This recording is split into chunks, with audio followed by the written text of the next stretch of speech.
Hey guys, welcome to the Third Space Podcast. We are here with our co-host, myself and Brian Boucher, as well as, oh my God, you guys are so excited. My mentor, my man, I'd call him my dad, but he's too good looking to be my dad. Bill Grundler, the man, the myth, the legend. What's up, brother? How you Hi, doing? Good to guys. have you on. What's happening? I feel like, look at me. You guys are like all unmiked and earbuds, and I'm like headphones, I was just about to say, this guy's more sexy prepared mic. for our podcast than we are for our own podcast. So we're taking notes already. Heck yeah. Today we're going into you guys like CrossFit competition space and what that looks like now compared to back in the day. And if we were to give Bill a magic wand, this man has been around the highest levels of competition his entire career in CrossFit. And he's also been around the lowest levels of competition his entire career in CrossFit. So if there's somebody to talk to about, hey, here's your magic wand, Bill, what would the best, what we said earlier, minor league kind of CrossFit competition look like in your opinion? So we'll dive a little bit into that. But first off, let's just start with, what's up, Bill? How's it going, man? Hey, what's up, guys? How we doing? How we doing today? The handsomest voice on the web. Heck yeah. Well, we wanted to kick it off with this, Bill, like CrossFit. How the hell did you find it and what got you into it? So the first time I ever tried CrossFit was like 2002. So that was like a long time ago, right? A buddy of mine from Cal Poly, he was on the rugby team, and we would do like water type stuff. Like we were big into paddling and just always trying to find like kind of crazy workout stuff like that. And when him and his wife moved up to Santa Cruz, he was looking at finding like a gym he could get into, and he was looking at like grappling gyms and different like like the MMA stuff wasn't really there yet. It was more like a grappling type of thing, which is kind of out there. But he came around, he's like, hey, I found this one gym and they do really like weird, crazy, hard workouts that I think you would like. And I'm like, oh, well, that sounds cool. What kind of stuff do you do? And he's like, well, they just started a website like, I don't know, a couple months ago. And I'm like, cool, well, what is it? And he's like, it's CrossFit.com.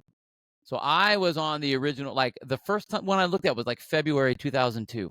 Oh my God, the And old I'm blog looking post. at it, and back then like websites were crap. It wasn't super fancy. There weren't all kinds of crazy graphics. All I remember was there was this weird yellow color and a kind of a gray, CrossFit up at the top, and then a white screen, and it would give like a workout, and it would just tell you what to do, and it would be like, this WOD. And I'm like, well, this WOD thing, whatever it is, the workout of the day. Okay, cool. And there'd be the workout. It would kind of explain it, and then there would be people that put their scores, and like that was, they'd say who they were, how old they were, their age, their height, their weight, and then whatever they did. If they did it as it was written, or if they did it some other way.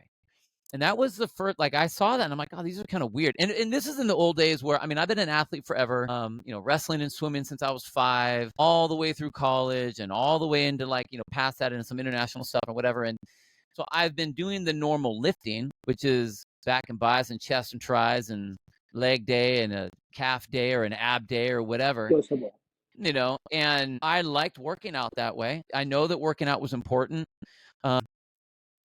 It got to a point where I didn't really know what I was working out for. Like I was in fire. I was a fire captain at this time, and I was stronger than most of the guys. I was faster than most of the guys. And I know that I was training for my job. I mean, I'd always used working out as a way to make me better at whatever it was that I was doing, whether it was competing or job or whatever. And so when I was working out that way, cool, I would look at these other workouts and I didn't get them. Like I thought they were cool. They were fun. Like some of the first ones I did, like everyone's like, oh, I did Fran for my first one, or I did Murph for my first, or whatever. There are things with the 300 or the Filthy 50 or whatever. Yeah, mine was Filthy 50. Was it? Yeah, my first one, the first 2 that I remember, and I don't remember if it was in the same week or like one day the next day, was how many unbroken sets of 3 pull-ups could you do in 15 minutes? Dude, that was old school programming back in the day, though. Right. Like if you go back, but it's an experiment, dude. It was all a big experiment. Going and on again, I didn't get it at the time, but now as a program, I look back and I'm like, I wonder what people would do with that. It's like, oh, let's try this and see what your body does. And the next one was like same thing, but with 5 unbroken push-ups. And I was like, it was cool, but I didn't get it. And so it took me a while. Like I kind of dabbled with it. I'd see some of the workouts every once in a while. I mean, I didn't know what cherry picking was then. It was just like I wanted, if I'm not feeling up to my other stuff, or I wanted to do something, I was like, oh, let's see that website and some kind of weird thing. Like, oh, that sounds kind of cool. It's only 10 minutes. Okay, I can add that in. And it was probably around like 2005, 2006 that I was starting to dive back into CrossFit, reading the, What is Fitness article. I was getting a lot of joint pain from my other working out stuff. Elbows, shoulders were just all getting beat up. And I didn't really know what I was working out for, I'd work out because that's what I did, but the drive wasn't there. I didn't have anything I was driving for. Well, you were like working out to be a wrestler in college, and you were working out to be this. I wanted to win. Like, yeah, I'm a firefighter, but I don't win. Yeah. Like I had nothing to win. So I somehow came back around to the What is Fitness article that Greg Glassman wrote. And I remember being at the station, and I was reading it at nighttime, and I was just like, dude, this is everything that I want. I want to be good at everything. I want to be able to, be good for my, and then be able to go, oh, the wildflower competition triathlon is this weekend. I want to be able to go to do the wildflower. Yeah. Cool. I need to be able to put a hole in that wall because we got to make access, or I got to cut this roof and pull someone out. I got to, everyone's talking about doing a little half marathon. I want to be able to just hop in and do it. And that was what I wanted. I wanted to be able to do anything and everything. Yep. This is when the generalist really started to formulate in everybody's minds. Yeah. And I mean, and I think I was lucky in the fact that as a wrestler, you don't have, other than going like really long, you are doing a lot of generalizing type of stuff. You need to have strength. You need to have balance. You need to have flexibility. You need to have explosiveness. So you have that element. And then, I never really liked to run really far. I only did it if other people were going to do it or whatever, but I'd rather go down, go to Pismo. Like one of my favorite runs is we would do this stair run, and it's about 30 minutes, go down into the deep sand. And you run, it's like, I think it ends up being like 9 different stairs all the way up and down, all the way in the sand. It's like 30 minutes and it's a blaster. And it's like, cool. That was kind of my realm.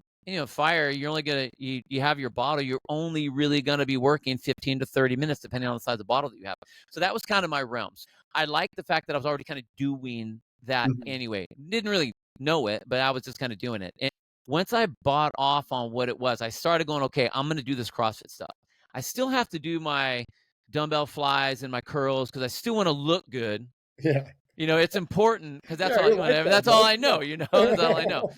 And then there was a turning point. I don't remember exactly when it was. It was probably like around 2006 where I'm like, okay, this other stuff that I'm doing, I'm starting to feel like it's a waste of my time. Yeah. The other stuff, I'm more excited to do it. Yeah. I feel like I get more out of it. I'm more tired, and I'm like, okay, I'm gonna give this a shot where I'm just gonna dump and go 100% CrossFit. And I eventually flip flopped to where it's CrossFit, and then maybe I'd kind of sprinkle in some pec deck and whatever other things. But then I'm like, screw it, I'm just done. And so like that late 2006, 2007, I was all in CrossFit, all in, and I was having all my guys at the station do it with me.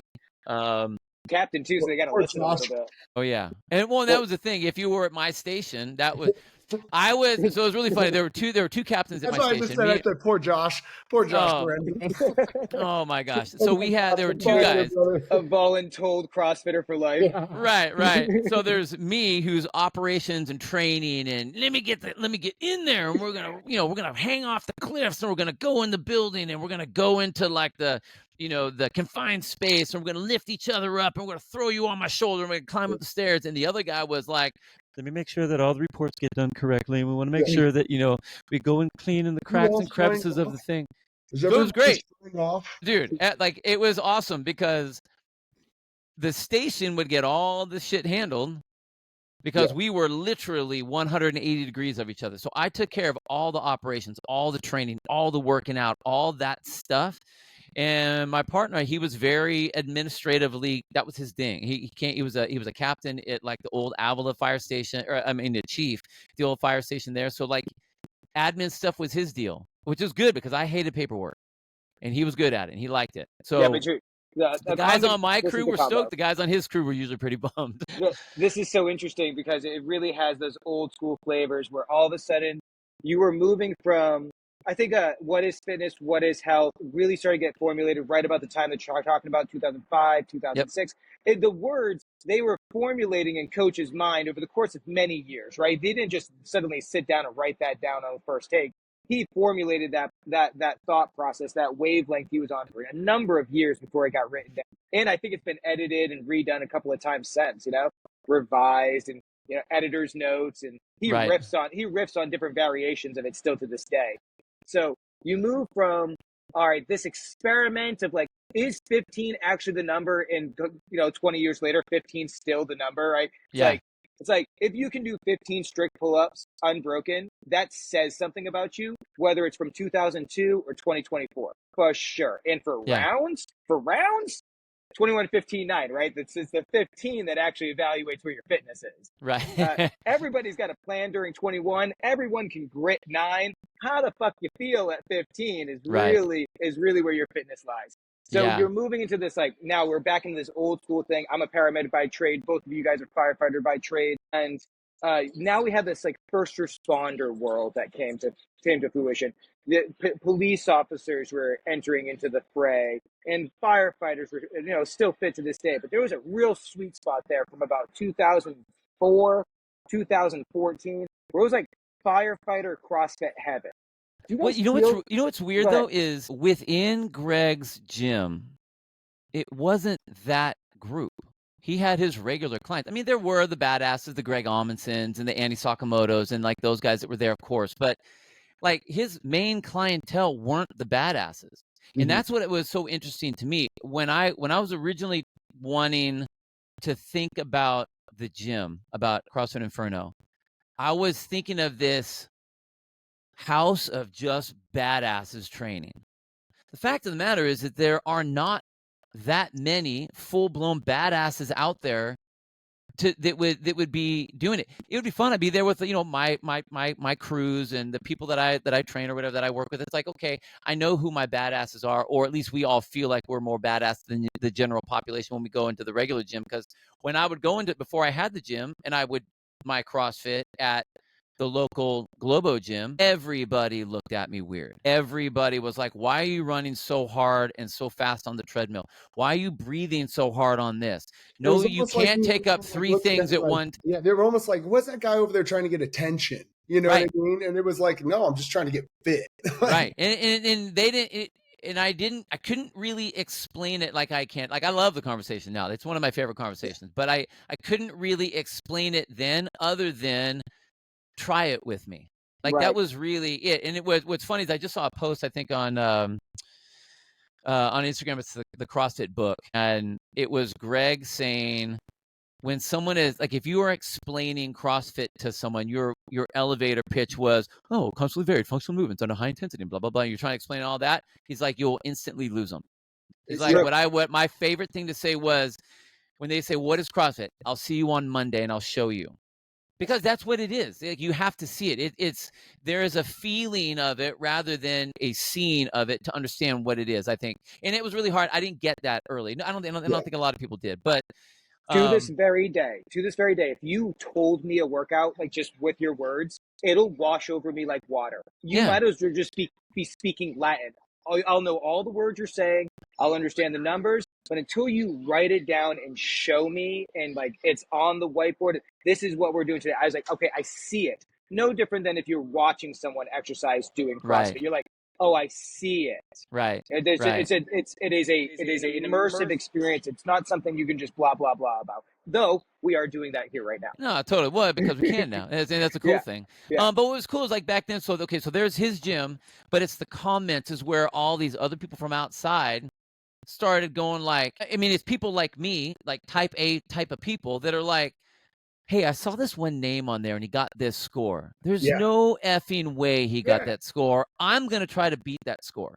Yeah. And so it was like this one step removed from the gym that started, I don't want to say pitting people against each other, where it's like where that competition started. And people in military, the cops, the firefighters, the fighters, the athletes, whatever, they're the ones that are usually the type of people, if someone says, hey, we're going to do this crazy activity, they're the ones that are like, I want in. Yeah. Of course. And so that's why it seemed, and this is why I think that like when outside CrossFit people, they don't understand, everyone says that they're afraid of CrossFit. It's because that in those early days, it was those people that wanted to beat the CrossFit workout. Yeah. That's not what CrossFit is, and that's not the programming or that it's too hard or too scary, but it's because, and I think it's crazy that here we are 20 years later, and that reputation holds even with all the loony things that are happening within all the fitness space and even in our space. Yeah. That reputation holds because of all of those people back in the day that were like, I don't know who these people are, and I don't know what that workout is, but I'm going to beat them. And I'm going to get out, and I'm going to beat them. And you don't know if they're cheating.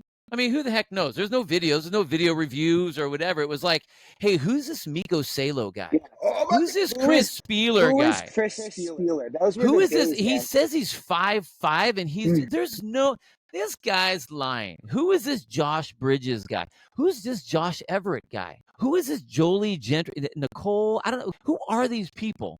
But I'm going to beat them. And I knew their names. And I knew, on a message board. On a message board. I mean, and again, this is early internet stuff too. So it's like, yeah, you're literally on a message. You aren't texting people back and forth. It's on just some public message board that you're like posting these. So it was crazy. So I like the fact that it was, and then the other thing is this, it holds true to, which I think is really important, the idea of we program for the best. We program with a particular stimulus in mind that the best people out there are going to be able to do.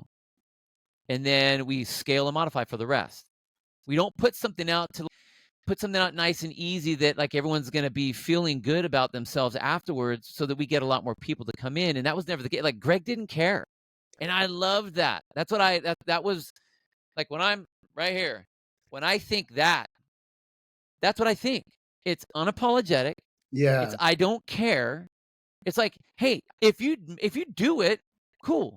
If you try to get your ass kicked, cool, because we're going to figure out what to do and what you need and know exactly where you are. And you get to look at your fitness in the mirror, your actual fitness in the mirror whenever you do it, because you can't hide from it. You know what I mean? Like you can't go out and jog on a treadmill and whatever and be like, oh yeah, I'm totally fit. Or do some bench press and do whatever. It's like, it's just, that wasn't there. So I love the fact that it was set up that way. And then like the badassness, it drew me in. Can you talk us through? All right, so we've got the message board. Some of these names are starting to establish either regionally or nationally. We had some international conversation just now. Yeah.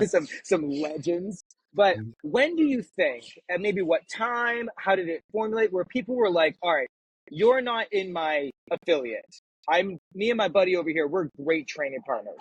But now you over there in San Luis Obispo, I want to go to San Jose and bring Santa Cruz over, and I want Gilroy to come over, and let's all get together and do a throwdown. We can keep it to NorCal. I know there was other regions all over the country that started bringing people. How do you think that because that's very organic, right? If we think about the actual CrossFit, exercising quickly for scores and winning things, that is actually quite a very unique thing that happened. That is like odd. It all seems normal to us now. But if you went to your very first throwdown, it was one of the very first throwdowns. Like we're gonna exercise quickly. Like this is a swim meet. Like what? Right. Like, so like I've been involved in a lot of competition, whether they're wrestling tournaments or swimming events or lifeguard competitions or fire competitions or whatever. And what I have always seen is in the leaderboard, the comment board was you can make anything a competition, and it did. Like the workout of the day became a competition. So you'd start to see what people would do. I mean, it wouldn't happen all on the same day. Like I would, if you miss one or you're working or you don't get to work out, or you want to go back and you want to find something. So, this workout looks kind of cool. All right, what kind of scores were people getting? What do I need to do to be in the mix here? So that started really early. And competitions for anything is not a new thing. But I mean, literally, the first CrossFit competition was the 2007 CrossFit Games, and it wasn't the games as we know it as like the CrossFit World Championship sort of thing. It was the games because that was the only thing he could come up as an idea to come up with, and it was just to get a bunch of people, at least locally, that are doing it. I mean, we started to see people on the leaderboard, on the comment board that were local and they could do it, and people that wanted to be involved in it. I had the flyer. I was gonna go to that, but I got held on at a fire, so I couldn't go to that. So I'm like, shit, I still have the flyer, man. Like, I was stoked on that. As you should. You know, Man. the next one, the same year, the same time, I wasn't on a fire, but I was stuck at the station. In fact, one of my firefighters was coming down from up north, and he's like, "Hey, I stopped by that ranch place when the games were going on in 2008. That was the Ever Second Counts one. You know, that was the one that Sevon did the video. And so all of a sudden, now we're starting to get a lot of people that are looking into it. And it wasn't until after. I mean, it really wasn't until I would say like 2009 that there was events that really started to play because they saw that they could. It wasn't the idea of having a world competition. It was, oh, they did it up there, a couple events. We could do that here. I want to have a workout and then a barbecue. Right. And it started as that in those early days. And even the competitions that we did, the sectionals that we did, then turning into the regionals that we did, they just became bigger versions of that. And I mean, I honestly, in all reality, I think that it's a great template. I don't think that it's bad that, you know, as a lot of these other competitions kind of start building, that they want to emulate what that is, because it's fun. There's a lot of people that are getting involved and they want to try to kind of, you know, line themselves up with that.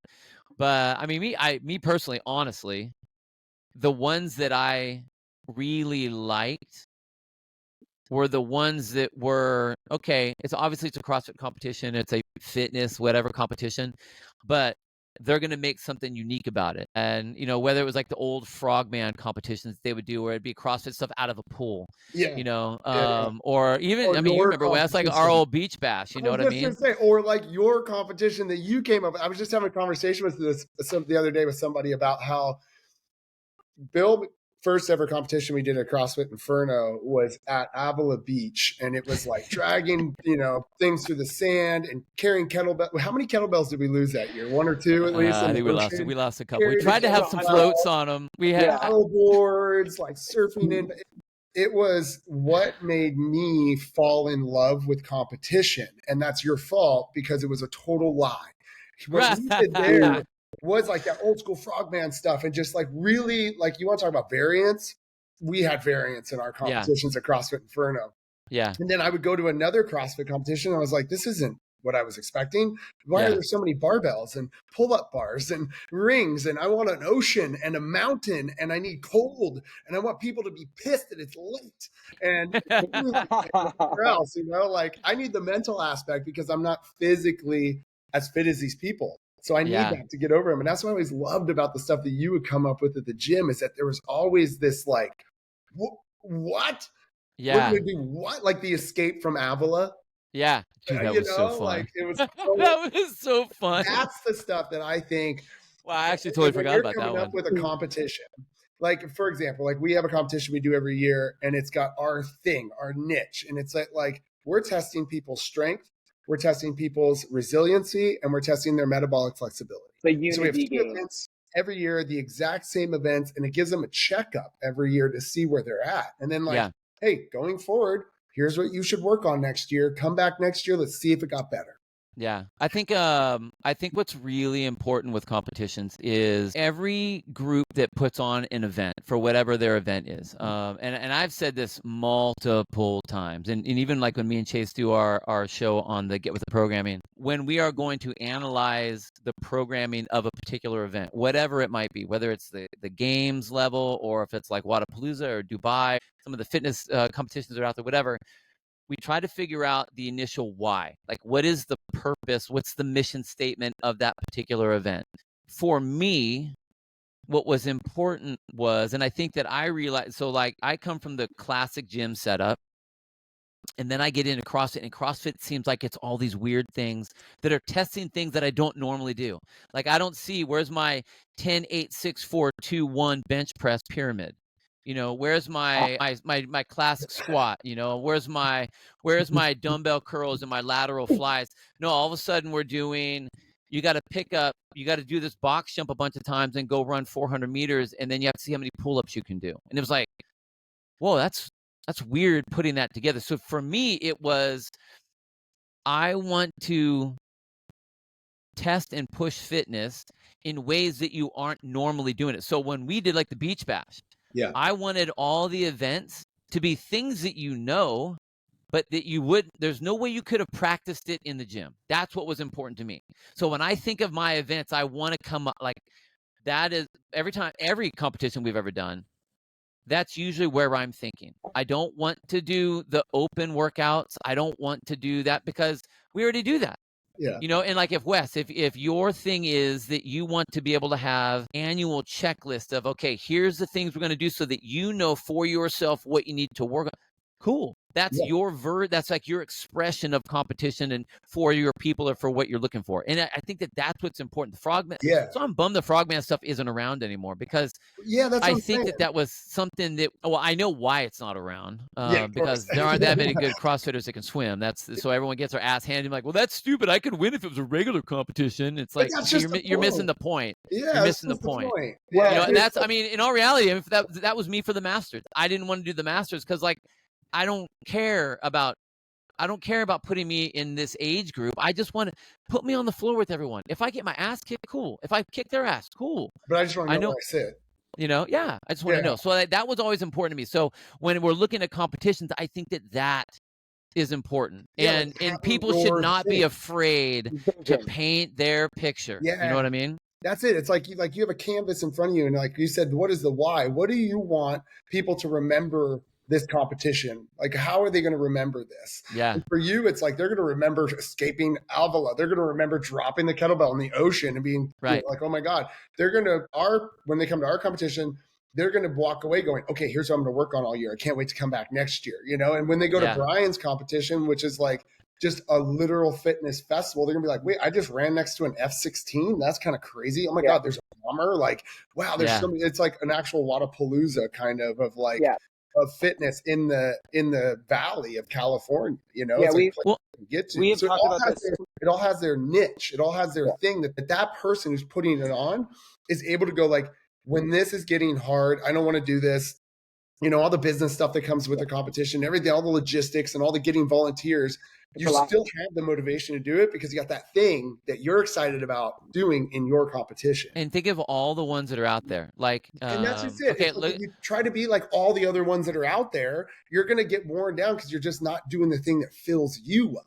Well, and it's not. I honestly think that you have a heavy diminishing return if you are just doing the open, doing a workout that you're really going to do in your regular gym anyway. Yeah. I mean, look at all like granted, they're bigger ones like Dubai, like the Norwegian Challenge, whatever. It's like what made those events good was not the fact that it was in Dubai.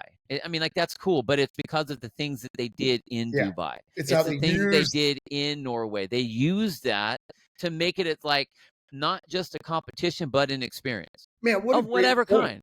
Going forward, like if you don't know what to do, what does your geographic area look like and how can you use that? What is your city known for? Like we're garlic. I don't know how we would use that, but could we? You have to eat an entire garlic and then run. Look like garlic bulbs or something, or right. Like garlic bulbs, and it's like that is what gives you the spark to be like, I can't wait to figure out how we're going to put the line in the water so it stays there and doesn't get washed away with the current or the tides. And like, it's like, it's a, making a competition, granted there's a business side to it. And for most people, like most competitions, they aren't money ventures. I mean, most of the time, I mean, like for the things you need to do, it's just so hard. But what it does and what it should be for the people that are making it is it's a creative outlet where you get to, like you said, paint the canvas.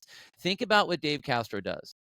Dave Castro, like when he is designing workouts, he's thinking Not, Spectacle. oh, this is going to be a good workout. I mean, they're all good workouts. Like everyone's going to be breathing hard, but it's like, how is this sculpture going to be built? And that's why, I mean, in Wes, you're a programmer too, and this is how we've done this is you have an idea, you start putting things together, and then you start shaping it and rounding it and molding it and smoothing this side out and making this little cut here and looking at it, and you're like, I mean, switch this thing over here until you come up with your plan. And I know that it happens for competitions.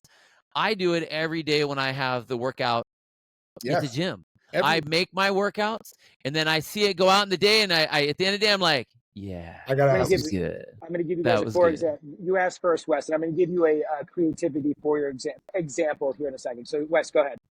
Do you still do your daily blogs? That is freaking nuts, bro. This guy, you guys, Bill has been doing these, I mean, full page. I'm not talking like one sentence. I'm talking full page, maybe 2 pages, blog articles every single day. Underneath or above the workout of the day across Inferno is going to be cathartic, a amazing education. How cool. Do the work. This is today's right here. About CrossFit's history or foundations or what is fitness and how it relates to. That right there, Bill, is what drew me in to CrossFit Inferno. Is like, number one, I went on the website when I was on my last deployment in Kuwait going, all right, moving back to slow. Let's see what we got there. Let's figure this out. I did your warm up. It's like Bill's got this warm up we do every day, and it's got 45-pound overhead squats in it. And I remember the first time I tried to do that, and it was like, and immediately the moment wanting to just be like, fuck this guy's crazy. You can't do this stuff, and let my ego get away. But then I scrolled down, and there was just this whole explanation about why doing this is so important for who you are, what you want to become. And I was just like, he's right. And I went back into the gym, and I picked up the barbell, and I put it over my head. And it was this moment where I was like, this guy has what I want because he's doing what I won't. And I am going to listen to this man to get what I want. And it's the voice. He was so passionate about what he was doing that it wasn't like he was like, oh, I got to sit down and do this blog article. It was like, I got to go sit down and I can't wait to get this out of my head onto paper so other people can hear it and then move on to the next one and the next one and the next one and the next one. And we are literally talking 20 years later now. Yeah. Bill has been doing this. How do you even have that much information in your head, number one, to put out on paper, unless this is literally everything that is you? Okay. I've had a long career path. Obviously, I'm an old dude. Not that old. You're not that old. It's pretty old. I'm pretty old, dude. 55 is pretty old. Come on now. The best thing, not to interrupt, I know we got to go with this, but the best thing back in the day would be like you would beat Bill at a workout, like the first time ever. And I was 25 at the time. Yeah, right. I kicked his ass by like 1 second. And then I'd be like, he's 42. But I look back at all my careers and whether they've been, a lifeguard at a pool, a high school teacher, a wrestling coach, a firefighter, fire captain, junior lifeguard instructor, CrossFit coach, commentator, broadcaster, like they all seem so different until you look back at the line that was drawn. And what it is you are a coach. And a coach isn't 3, 2, 1, go. A coach is, let me help. I mean, a CrossFit coach, a fitness coach, a wrestling coach, or whatever. Like we're life coaches. I need to explain to you why we're doing things. Sometimes I need to talk about other things. Like, hey, I know you don't want to get up today, but you need to get up today. Hey, we're going to talk about whining and complaining because what does it do for you? Or what does it not do for you? We're going to talk about what this workout is. We're going to talk about your ego. We're going to talk about, how whatever. Yeah, everybody needs to breathe, but why do you really need to breathe?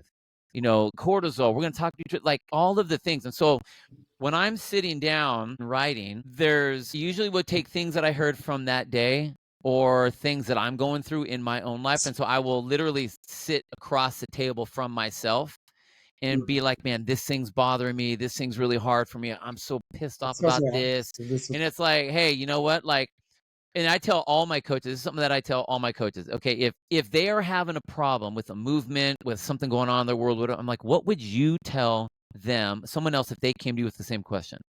That's what I do to me. So it's like, if I'm having a hard time, I'm struggling with something, I'm frustrated, I'm pissed off, I'm tired of everyone's bullshit. I think that everyone's a hunk of shit because I'm just like, just shit. You all suck, all of you. Okay, what would I tell someone if they came to me with the exact same thing? So I end up writing to myself a lot of times. So there's some of that, some of the people that are out there, whatever. And the thing is that the hysterical thing about that writing stuff, it is very cathartic for me, and it's a form of meditation for sure. But there's so many times when, like, I'm like, you know what?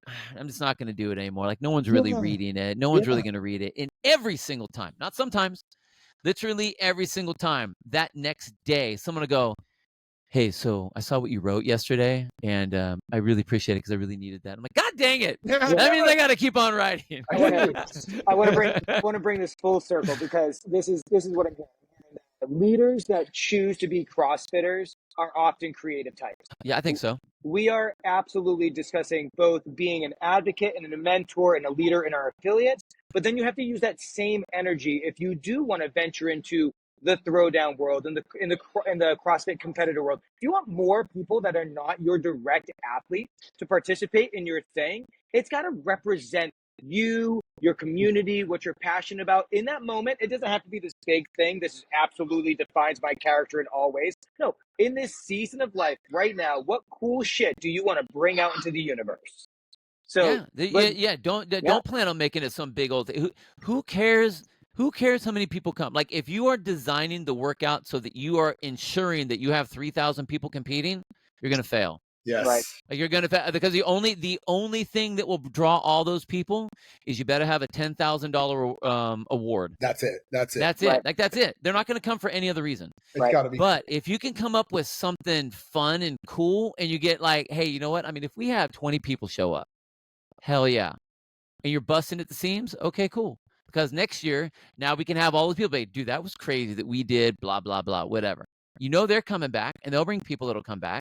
And then you can, build it up from there. But it's like, you want to do something, you want to paint your picture, whatever it is, and allow yourself, especially on the first year, to do that and have some fun with it without expectations of, I need to make $1 million. You don't want to put yourself in a hole trying to, it's like, okay, we're going to, and this is what I was talking to you, Brian, about kind of with your event, like, the air show thing sounds great, but if you blow your wad on the first one, like, what else are you going to do next year? Are you going to fly the planes that you're running by next year, or what are you going to do? I mean, so it's like, you have to kind of think about those kind of things. So it's like, and if that's the case, if you can do it, cool. But you want to be able to be like, all right, this year they said that we can come in and we can do that for free, or we can do it for cheap or whatever.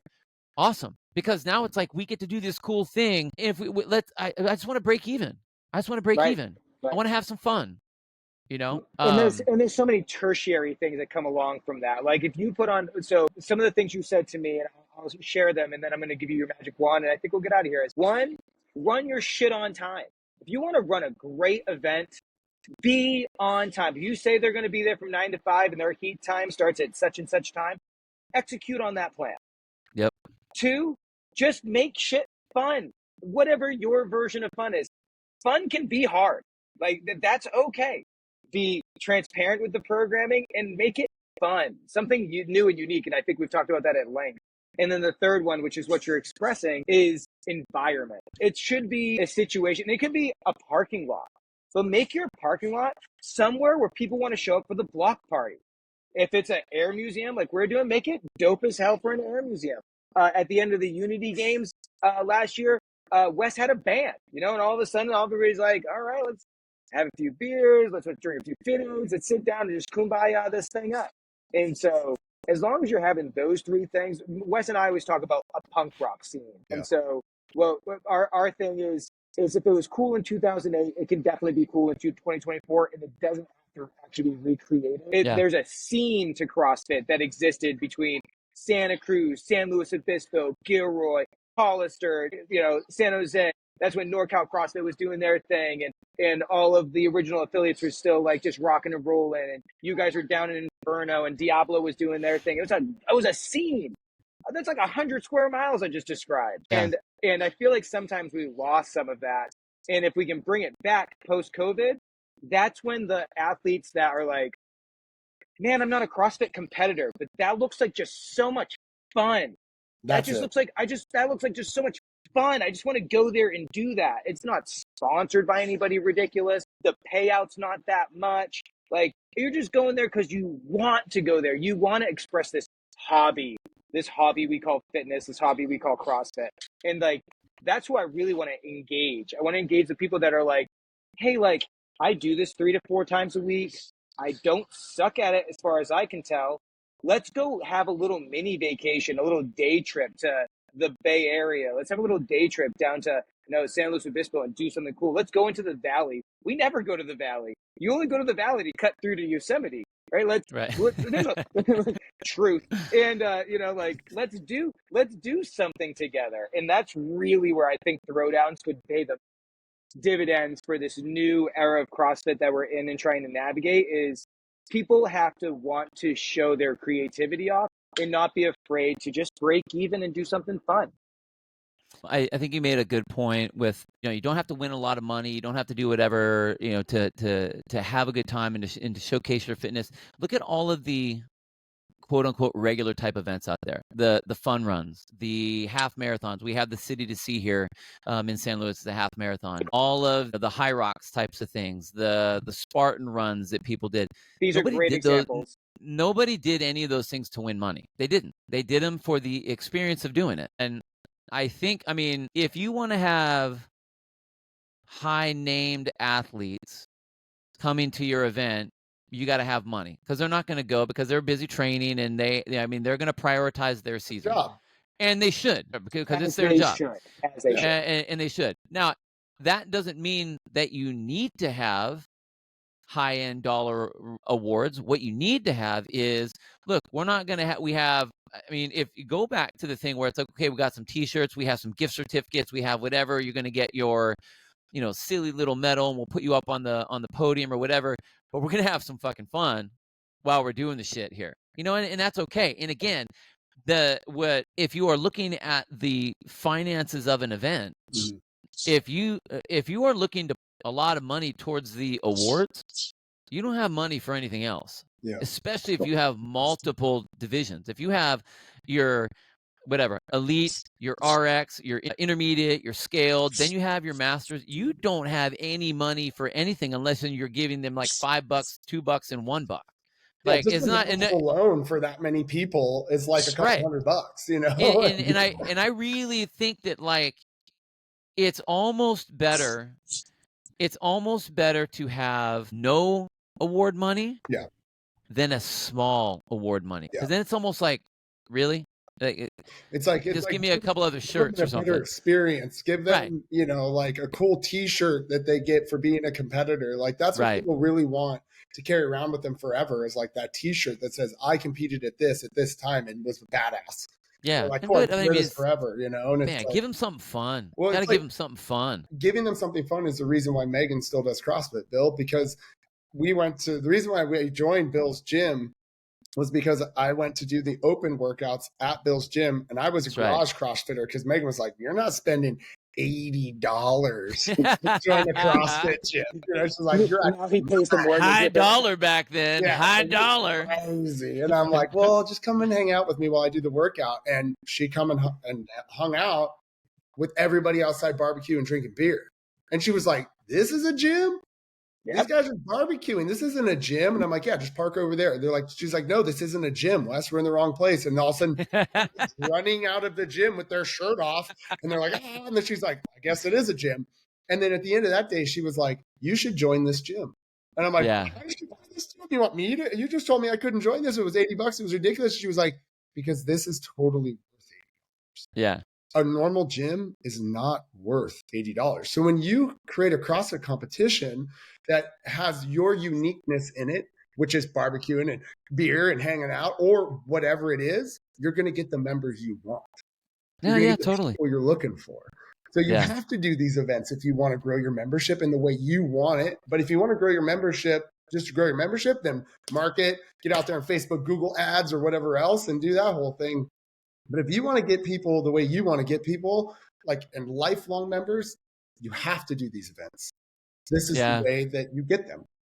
Yeah, or you just have to build that. I mean, and you're talking affiliate community. Yeah, you have to have your competition community. You know what I mean? And competition community meaning having the people that come to your competition for whatever reason and enjoying that experience together at the same time, so they all get it. Everyone goes to Wadapalooza not because the events are like so spectacular, but because it is an experience there. The things you get to see in the location that you get to see, and the people what that you get to do. I mean, there's going to be they do have names that are there, and I mean, I tell a lot of people, like, if you can't go to the games, go to Wadapalooza. Exactly. As a spectator, because you're going to see the people, and that's cool. But that's the experience. So you're selling just the competition, but you're selling the experience. You're selling an opportunity to have some fun in a way that they normally couldn't do it in their regular gym or at home or in the regular box or not whatever. To always bring it back to build a scene. Let's build a scene again. But what is Wadapalooza? What is Wadapalooza's origin story? They saw Lollapalooza. Remember Lollapalooza? That shit was dope. As if you didn't grow up in 1995, you do not understand what Lollapalooza was. It was this hippy dippy rock scene. Rock was absolutely owning it. Like Pearl Jam is in their like peak. It's a whole thing, man.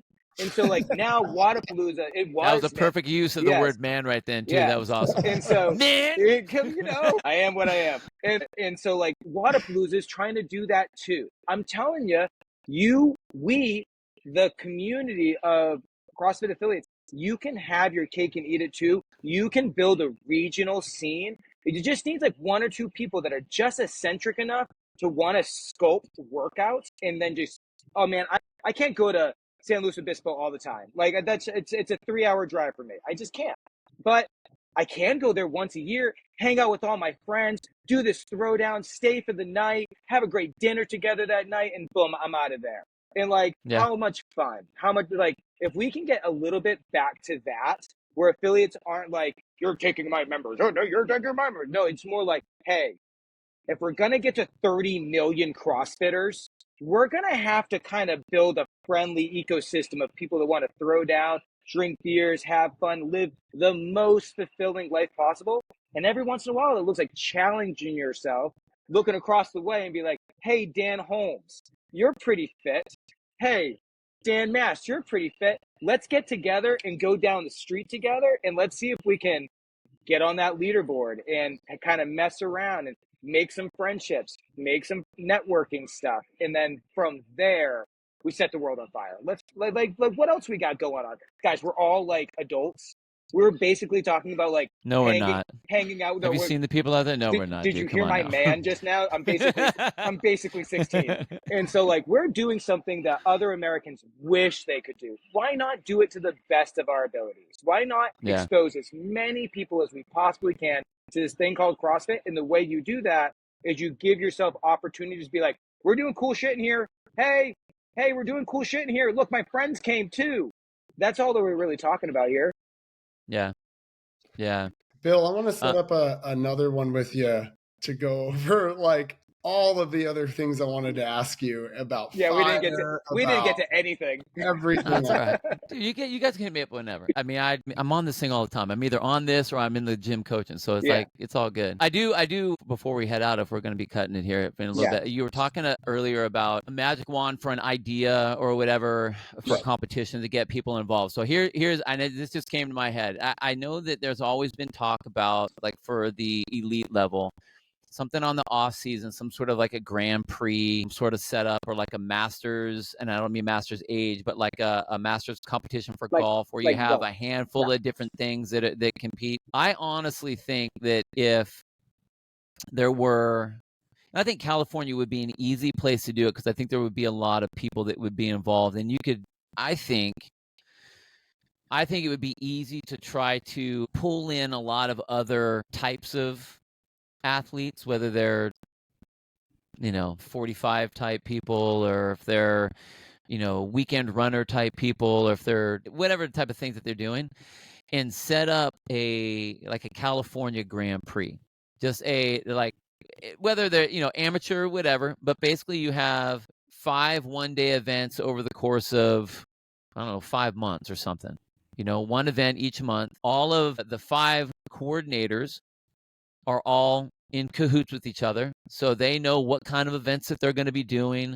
They can showcase certain things. They could have, if it's Southern California, you could do something in the Bay where you do some swimming things and some swimming to competition stuff. You have one that's up in Lake Tahoe, so you're doing some mountain stuff. You can have, one up in the city, or like one that you have like in a urban environment, like a stadium type of thing, or a football field where you have some stairs or whatever, where you're still doing CrossFit like things, but you have a little bit of a different twist on each one of those. Being able to design those workouts so that you're not testing the exact same thing at every single one, but you have a winner overall of the 5 event challenge over the course of something like that. I think something like that would be super fun.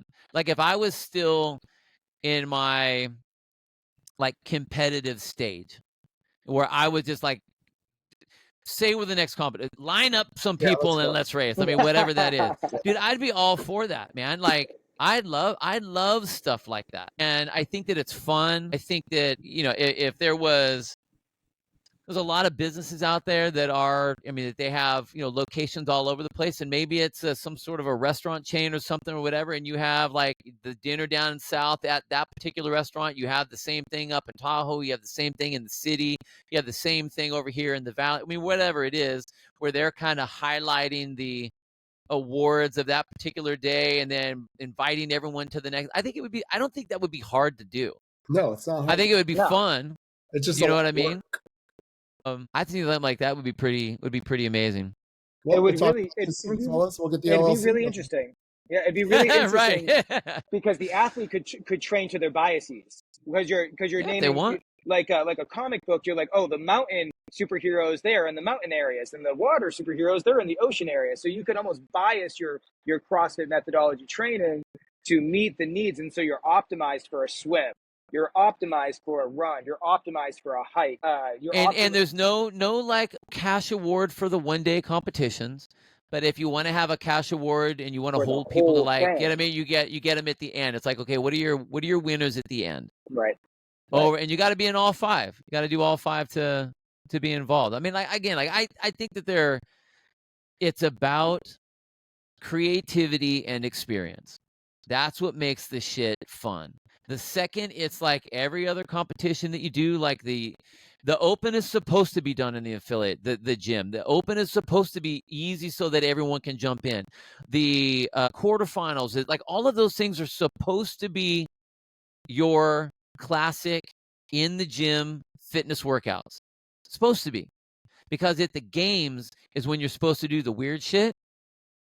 But we, the people that aren't at the games, we should be doing the weird shit. We already do the CrossFit stuff in here, so let us do the weird stuff outside of it, Right. Yeah. That's such cool.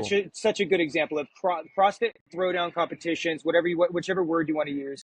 This is your opportunity to do weird shit, odd object training, something peculiar, something where you're like, this actually doesn't feel like it's a very good expression of fitness. Broad times and modal domains, my friend. We're like, broad times and modal domains. Yeah, that's a really, really cool idea. That's a really cool idea. That is, I want to end it on them.